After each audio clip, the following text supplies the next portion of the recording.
Have you ever wondered how scientific discoveries translate into life-changing treatments and therapies for children worldwide?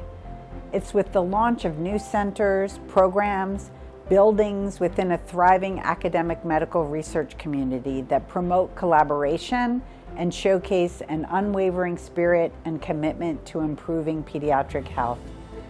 It's by developing novel technologies and tools to make life-saving diagnoses, treat patients, and advance clinical research from discovery to real-life impact. It's with transformational philanthropy from foundations and donors that are driving scientific and research and clinical translation forward at CHOP. And it's with industry partnerships and innovative collaborations that turn ideas into breakthroughs for childhood disease. Hi, I'm Dr. Susan Firth, Executive Vice President and Chief Scientific Officer of CHOP Research Institute, where I'm the proud leader of research teams and administrative personnel within one of the largest pediatric research programs in the country. Let's hear from a few of our principal investigators who work together to shape pediatric health research, practice, and policies to advance the care of children. My name is Becca Ahrens-Nicholas, and I'm a metabolic pediatrician and researcher at the Children's Hospital of Philadelphia. The big event that happened this year for us was that we were successfully able to develop the first personalized gene editing therapy for our baby that was under our care at CHOP with a rare disorder called CPS1 deficiency. And so we are working really hard to expand this to not just other patients with CPS1 deficiency, but other urea cycle disorders, other genetic diseases of the liver, and really even beyond that. And so we hope that one day this can be sort of the first of many attempts to try to provide a personalized targeted therapy for an individual sick baby. I'm Stuart Grant. I'm a professor of pediatrics within the Division of Human Genetics. Early in the year, we published a paper in the American Journal of Human Genetics. This was a combined effort between CHOP and the University of Pennsylvania colleagues, and what we were looking at were variants in the non-coding part of the human genome. So what is exciting about this study is that we found variants that were disease-causing in the context of liver. And there are a lot of diseases relevant in liver. However, there are a lot of diseases where other tissues are involved.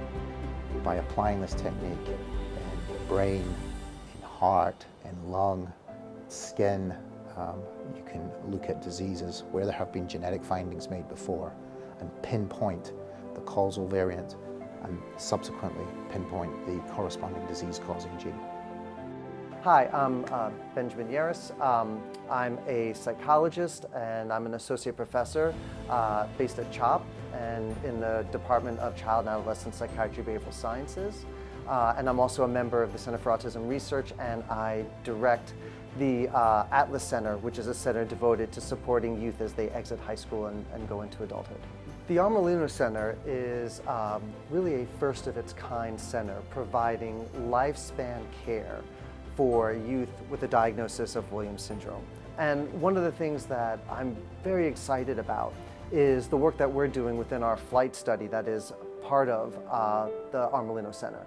And the flight study is really focused on supporting young adults with Williams syndrome as they exit high school and begin their life. And we're really focused on adulting. We're focused on things like how are they going to get connected to the community and how are they going to get ongoing support for the things in life that they're most excited to do.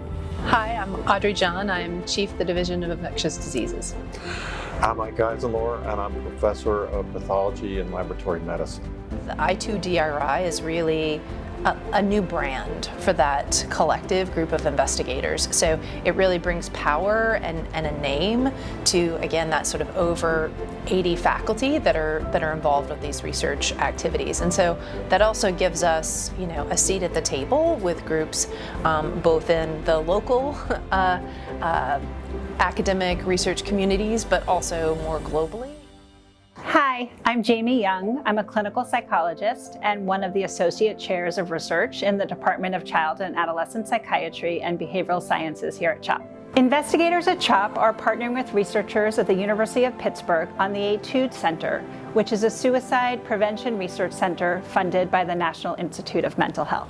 The research we're doing in the center aims to improve how we identify, treat, and manage individuals at risk for depression or suicide in primary care. We're focused on primary care because we know it is a really essential touch point for identifying at-risk youth and making sure they receive the appropriate kinds of services. At CHOP Research Institute, we are accelerating research in myriad ways. We work to bring much-needed solutions to the most vexing child health challenges more quickly. For more insights and highlights of our research impact, I invite you to view online our 2025 Research Annual Report.